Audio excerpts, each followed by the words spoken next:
Ya, kemudian kan dibuat memang, tapi ini yang pertama dibuat. Jadi ini sudah saya backup Mas. Jadi kainnya itu sudah agak rapuh. Jadi saya kasih furing ya supaya dia ada penahannya. Ya. Jadi nggak mungkin kita melihat ini dalam bentuk pakaian. Ini kain ini saya lihat di pasar Klewer itu dibuat printing. Saya menangis karena sebetulnya kain ini kan ada ceritanya.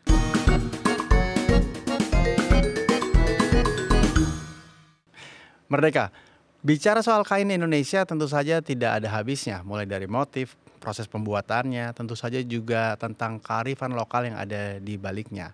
Nah, kehadiran asosiasi, komunitas, perkumpulan yang peduli pada inisiatif seperti ini menjadi penting karena kemudian kain kita, wastra kita semakin dikenal dan semakin terus bertumbuh dan dipahami oleh generasi berikutnya. Hari ini saya ingin berbicara soal kain Indonesia dengan satu sosok yang sebenarnya sudah lebih dulu memahami soal ini, dan beliau adalah seorang ketua umum dari sebuah organisasi yang bernama Wastra Prima, Ibu Neneng Iskandar. Selamat datang di studio, Ibu. Wastra Prima, bukan Prima ya? Prema. Prema, Ya. apa artinya? Ya, kalau wastra sendiri itu adalah kain yang dibuat secara tradisional. Jadi itu adalah kain adati, dan prema itu cinta. Jadi kami mencintai kain-kain yang dibuat secara tradisional begitu. Ya. Ini kan jauh sebelum kita mendengar banyak gerakan-gerakan wastra ya, cinta kain Indonesia. Ini kita kembali ke tahun 1976. Boleh cerita sedikit Bu ceritanya? Ya, jadi sebetulnya himpunan kami sendiri itu di awal tahun 76 itu sudah ada. Jadi di Januari. Kemudian Pak Ali Sadikin sebagai gubernur itu beliau setelah pulang dari Eropa mengatakan bahwa saya melihat di sana museum itu banyak sekali kain kita, tapi kita sendiri tidak punya museum yang khusus hanya untuk kain. Oleh karena itu beliau memprakasai bahwa harus ada museum tekstil, museum kain. Nah, kemudian minta bantuan kepada kami ini, begitu. Itu salah satu kegundahan beliau ketika ke Eropa. Tapi ya, kan melawat juga, ke Eropa. Pada saat itu juga kehadiran industri tekstil yang berbasis modern juga tumbuh sedang berkembang pada saat itu. Ya, betul. Jadi sebetulnya tahun 72 antara 72-73 lah. Itu salah satu pendiri dari Wastra Prema itu adalah Ibu Lasmi Jahardi. Dia seorang tokoh pergerakan wanita. Itu di tahun itu sudah mengadakan pameran industri tekstil dalam negeri. Jadi pada waktu ada Ratatex, ada Patal segala. Nah, saya sudah ikut juga di situ. Pamerannya adalah di Departemen Store Sarinah. Pada waktu itu ya. Ya. Mungkin kita ada beberapa foto yang bisa mengingatkan kita kembali ya. Seperti ini ya. Ini Bu Tin berarti yang buka. Ya, yang beliau memang pada waktu itu kan Presiden Pak Harto. Betul. Kemudian Bu Tin ini memang juga salah satu ibu yang memang juga mengamati kepada khususnya kain-kain batik ya. Jadi Pak Ali waktu itu memohon beliau untuk membuka daripada museum. Wastra Prema ada hubungannya dengan museum tekstil?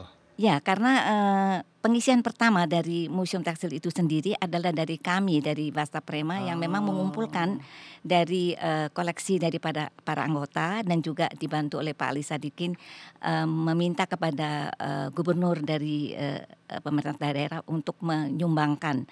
Nah, itu kurang lebih 500 kain yang kami sumbangkan. Dari anggota pertama? Ya, ya betul.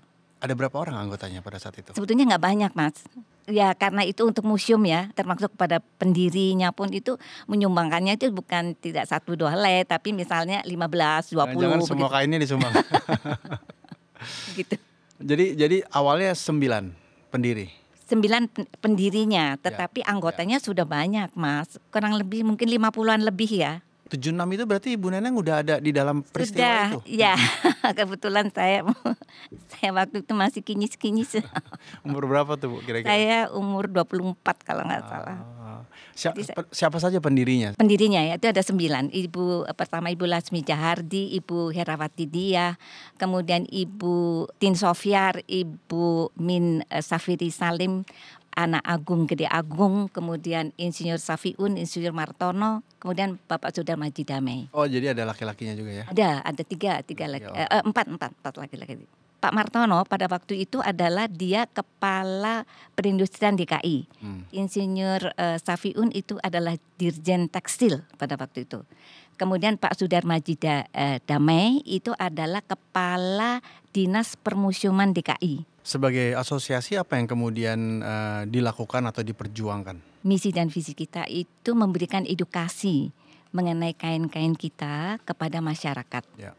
Oleh karena itu misalnya tahun 80 ya, kami mengadakan pameran mengenai Sekaring Jagat ing Ngayogyakarta. Kami menyewa Manggalawana Bakti, seluruh Manggalawana Bakti, karena itu ada satu pesan dari Sri Sultan Hamengkubuwono ke-9 sebelum Seto wafat.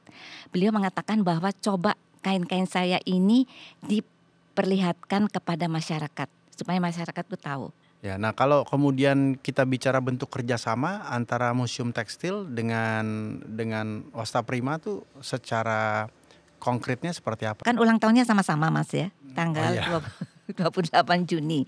Jadi setiap tanggal 28 Juni setiap tahun kami mengadakan pameran bersama, dan pameran itu adalah satu pameran yang memberikan edukasi kepada masyarakat. Dan di samping itu tidak hanya sekedar pameran, tapi kita juga mengadakan workshop. Kemudian kami juga memberikan contoh secara konkret bagaimana sih kain itu dibuat. Jadi misalnya kalau tenun, kita datangkan penenunnya ke sini. Sehingga kami mengajarkannya tetapi dengan pengajaran yang praktis ya. Jadi sederhana tapi diberitahu bahwa oh ini loh lungsi yang namanya, kalau mau nenun itu lungsi itu yang benangnya yang mana sih, yang berdiri tegak atau yang melintang. Nah itu kemudian yang ini namanya pakan. Batik pun juga begitu. Jadi kami selalu mengangkat sebisa mungkin bergantian provinsinya. Iya, dan itu memang harus terus diperjuangkan ya. Sampai sekarang Mas, sampai sekarang. Jadi kami pun juga pameran itu tidak hanya diadakan di dalam negeri, tapi selama 47 tahun itu kami sudah mengadakan pameran ke Amerika, ke Madrid dan juga ke Italia. Nah, coba cerita sedikit mungkin pengalaman yang menarik dari perjalanan ke luar negeri itu. Apakah ada satu momen-momen? Sebetulnya yang paling menarik itu adalah di Italia, karena di Italia itu bukan KBRI-nya yang mengajak kami bekerja sama, tetapi itu FAI, jadi Fondo Ambiente Italiano, itu adalah satu yayasan di sana yang memelihara gedung-gedung yang heritage. Nah kemudian mereka rupanya ada satu kastil kecil. Bukan kecil sih, menurut mereka kecil, tapi menurut kami besar sekali. Itu adalah pemiliknya adalah yang punya perusahaan mesin jahit Neci. Nah itu kami ke sana tidak hanya memamerkan, kurang lebih ada 90 kain, yang 90 sampai 100 kain helai yang kita bawa beraneka ragam. Jadi mengenai batik, ada songket, ada tenun ikat, ada tenun sederhana ke sana. Dan di sana pun kami juga mengajar membatik. Jadi kami membawa kurang lebih 150 canting, itu habis Mas. Pameran yang tadinya diadakan itu 1 bulan, mereka memperpanjang sampai 3 bulan. Wah, itu yang menariknya di situ ya? Ya, jadi betul-betul mereka tuh menghargai dan mereka mengatakan, wow Indonesia. Jadi baru terbuka matanya bahwa Indonesia itu banyak sekali basra atau kain yang dihasilkan dan dipelihara. Maksudnya kami bisa memamerkan kain-kain yang dibuat sudah lama umurnya. Dan mereka nggak punya teknologi pendekatan seperti itu?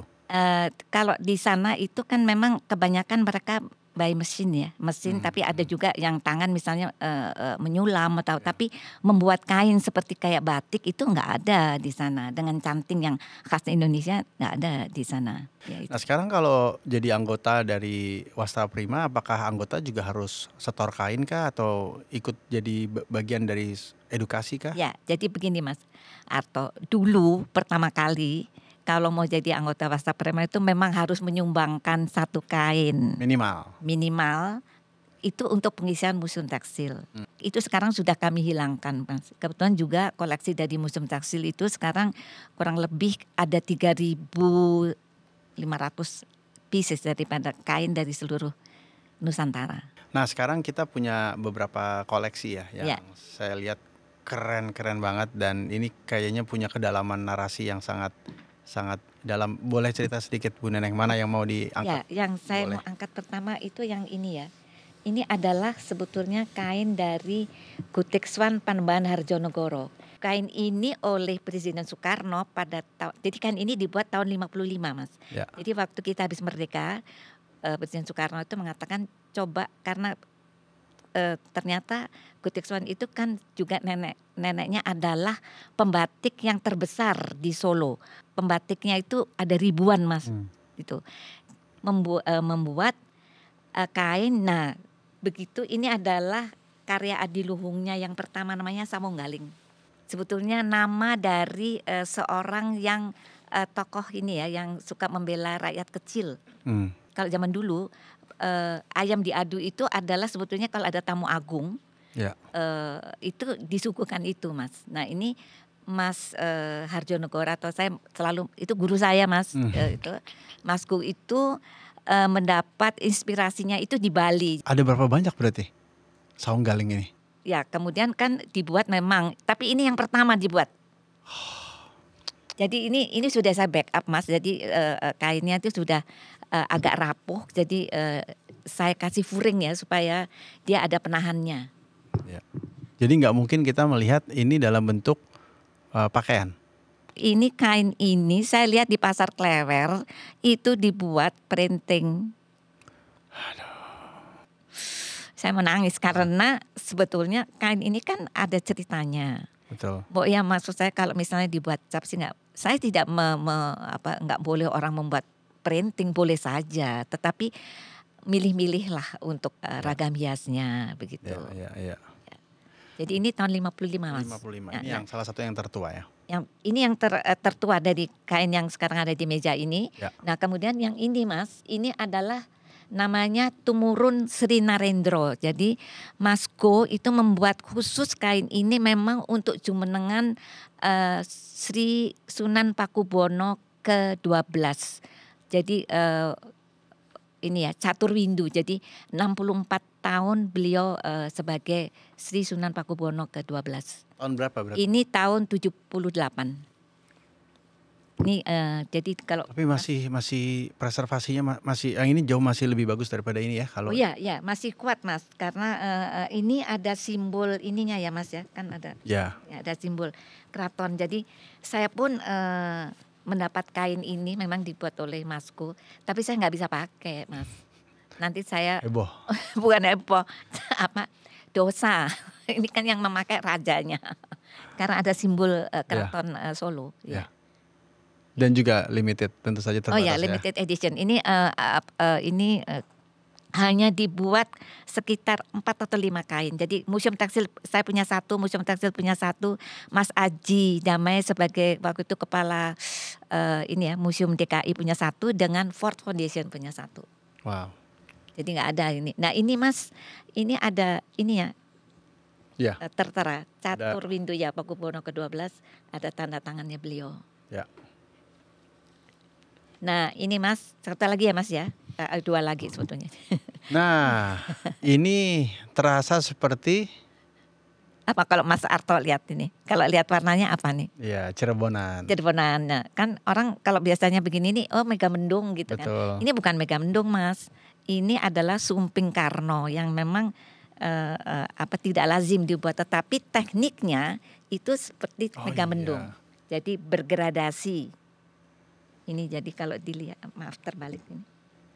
Nah, itu 7 gradasi. Ya, 7 gradasi dari mulai yang gelap sampai yang terang. Ya. Ini peruntukannya untuk apa ya, Bu? Ini bisa dipakai kemana saja. Hanya ini kan ambil dari cerita wayang ya, dari Pandawa itu. Ya. Jadi memang yang membuat ini Pak Katura namanya. Jadi ini zamannya Pak Masen ya. Pak Katura pada waktu membuat ini dia sebetulnya hanya sebagai penggambar. Jadi nah sekarang Pak Katura ini sudah menjadi pembuat kain. Jadi dia punya tempat untuk bisa menghasilkan. Nah ini hasil dari beliau. Iya, iya.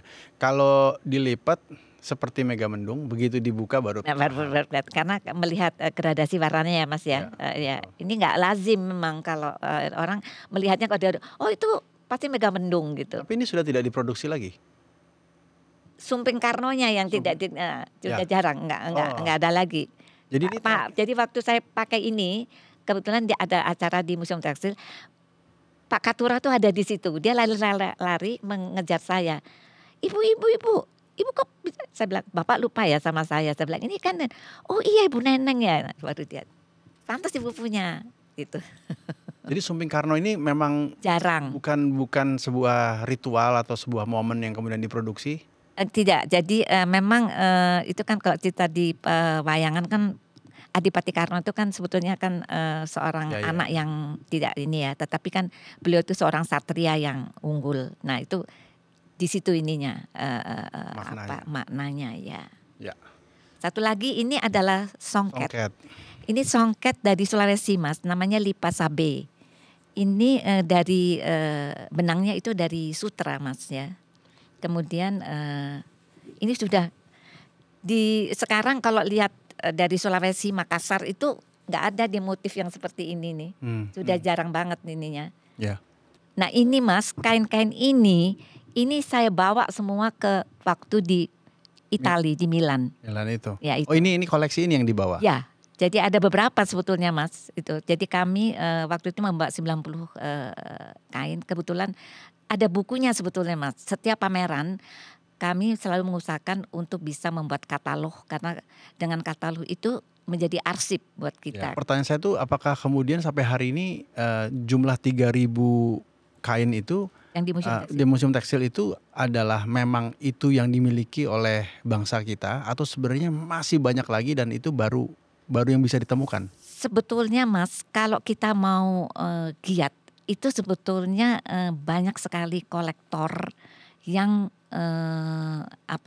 menyimpan kain-kain ini, karena salah satu dari ketua umum Wasaprema ini saya kebetulan yang ke-7 ya Mas ya. Yang keempat itu Ibu Yoseda, itu istri dari Pak Franseda.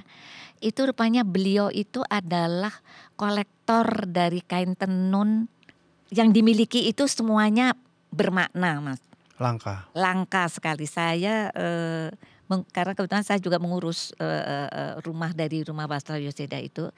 Kami mengkurasi kain-kain tersebut, kemudian kita pilah-pilah, ini yang dari Bali, ini dari Lombok, ini dari Lampung, ini dari NTT, ini dari Kalimantan. Itu jumlahnya, aduh saya mengatakan ini sih saingan sama Museum Tekstil. Jadi sebenarnya Mas, kami ini kalau mengadakan pameran di Museum Tekstil itu dari dulu itu selalu meminjam ke Ibu Franseda Mas. Terus jadi beliau kan juga sebagai kolektor dan dia juga sebagai ketua dari Wasaprema dan juga pengurus, jadi beliau itu mengizinkan asal kita bisa tahu bagaimana cara memegang dan juga merawat kain-kain tersebut. Setelah pameran harus dibersihkan dulu baru masuk ke lemari segala itu.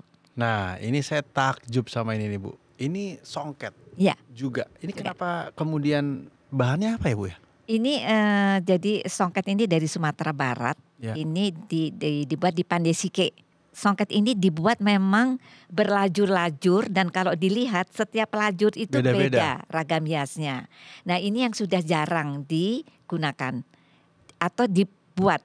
Sangat-sangat jarang. Biasanya jumlahnya lebih dari 7 dari ragam hias. Kemudian mereka itu sangat rapi sehingga songket itu bisa dibalikkan, itu bisa dilihat, bisa dipakai juga. Wow. Ini manual? Ya iyalah Mas. Manual. Bayangin ya. Hebat ya, luar biasa ya. Itu yang ini kan dengan tenun tradisional tangan, ya. Wow. Itulah kami memang sebetulnya memang melestarikan semua yang dibuat dengan tangan ya. Ya. Ya Nah, memang kita kalau memotong. kemudian bicara wastra selalu sangat identik sekali dengan perempuan ya. Ya. Sebenarnya bagaimana peran perempuan dalam konteks hari ini kita melihat wastra yang terus dijaga dan berkembang? Nah itu, jadi memang kalau sedihnya itu gini Mas, sebenarnya yang membuat batik itu pun contohnya batik ya, batik itu kan sebetulnya yang membatik, yang membuat reng-rengan segala itu tuh adalah mereka sebetulnya petani Mas ya. Jadi kalau mereka tidak nyawah, mereka di rumah atau mereka membatik. Nah, sama juga dengan menenun. Nah, menenun ini Mas yang kita sedihkan kadang-kadang tenunannya bagus, mereka ini yang mereka dapat itu nggak banyak dengan begitu yang sudah jadi dijual. Nah, itu yang salah satu daripada ketua umum kita itu Ibu Yoseda, ketua umum itu mereka Bu Yoseda ini mendirikan sekolah-sekolah untuk anak penenun di NTT. Sehingga dengan begitu mereka tidak terbebani oleh uang sekolah segala begitu, karena sebetulnya pendapatannya juga nggak gitu banyak, padahal hasil karyanya bisa dilihat segini bagus begitu. Artinya kalau kita bicara regenerasi ya hari ini bisa dibilang sudah mulai menuju ke arah yang lebih baik kah? Alhamdulillah sudah Mas. Kebetulan dari salah satu pengurus kita itu ada namanya Stefani, itu anak muda. Dia itu memberikan upah kepada ibu penenun di NTT itu yang memang masuk bisa untuk kehidupan mereka sehari-hari. Jadi sudah mulai meningkat lah. Ya, kita butuh lebih banyak ya peranan. Betul, ya harus begitu Mas. Jadi kita juga Wastra Prema ini kita juga suka membantu Mas, misalnya kepada penenun atau pembatik. Jadi pada waktu ulang tahun kita mengumpulkan kacamata Mas. Kacamata dari siapa saja yang ini kita sampai ratusan, nah kemudian kita bagi ke mereka. Apa harapan ke depan ya buat Ibu atau buat Wastra Prema ke depan? Yang harapan kami pastinya adalah generasi penerus kita itu masih mau peduli kepada wastra-wastra kita. Kalau sudah peduli biasanya terus ada timbul rasa cinta. Kalau ada rasa cinta, nah itu pasti mau melestarikan dan untuk generasi yang berikutnya. Jadi tidak akan punah Mas. Karena kami ini melestarikannya itu adalah dengan konservasi yang sebenarnya. Jadi betul-betul kain-kain itu kita simpan kalau bisa sampai ratusan tahun memang. Ya, dan asosiasi atau komunitas wastra ini juga banyak pengurusnya sekarang yang lebih muda ya? Iya, udah generasi kedua. Generasi kedua. Jadi karena yang generasi pertamanya pun juga sudah banyak yang meninggal. Kalau di Museum Tekstil yang G1 tinggal saya sendiri. Baik, Bu Neneng, terima kasih banyak sudah berbagi tentang wastra. Sama-sama Mas kami Arto. Tentu saja untuk Wastra Prima ya, terus berlanjut di generasi kedua, ketiga, keempat, dan seterusnya. Insya Allah. Demikian bincang-bincang kita hari ini tentang wastra, dan tentu saja kita belajar bagaimana mencintai negeri ini lewat hal-hal sederhana dan tapi kaya raya dengan segala macam cerita tentang Nusantara. Sampai di episode berikut Anda bisa menyaksikan tayangan ulang kami di YouTube channel dengan nama Podcast Nusantara. Podcast Nusantara, hidupkan cinta Indonesia.